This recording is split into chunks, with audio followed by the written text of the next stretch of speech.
Rami Kaufman. Yeah. Yes.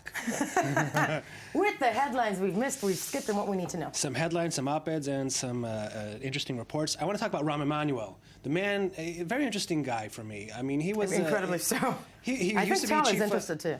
Well, I have a lot to say about him, but I think that's for a different... No, that's a different one. He was, of course, chief of staff in Obama's first term. Yeah. Then he left and tried to go after his own political aspirations, ran for mayor of Chicago, won, and he's now mayor of Chicago. But he is, as you can see from this headline from the Washington Post, is in deep, deep trouble due to some footage that was released showing the killing of a black teenager. We're going to talk about it a little later, but let's see the report.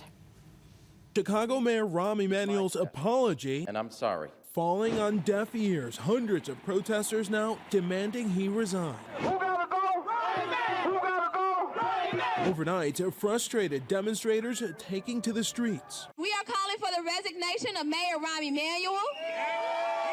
Emanuel under scrutiny for weeks after the release of this dashcam video showing an officer shooting 17-year-old Laquan McDonald, who later died. Video city attorneys fought to keep under wraps. I own it. I take responsibility for what happened because it happened on my watch. Since the dashcam in the McDonald case, at least 2 other videos of police misconduct have been made public.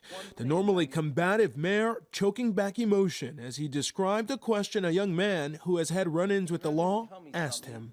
Do you think the police would ever treat you the way they treat me? And the answer is no. And that is wrong.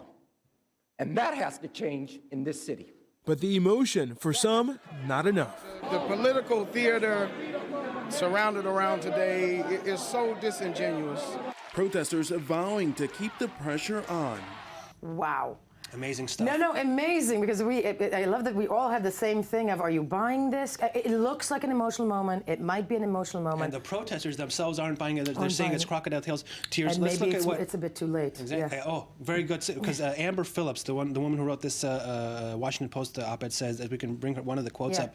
However sincere he might be when it comes to fixing the city's problems, Chicagoans can understandably now view his next steps through a lens of political opportunism rather than thoughtful leadership. And I want to show you another op-ed coming from a Reuters reporter in Chicago named Jonathan Jacob Allen about what his future might be. Should he be stepping down? Because people are calling for him to be fired. Emanuel is not likely to slink away. It's not in his nature.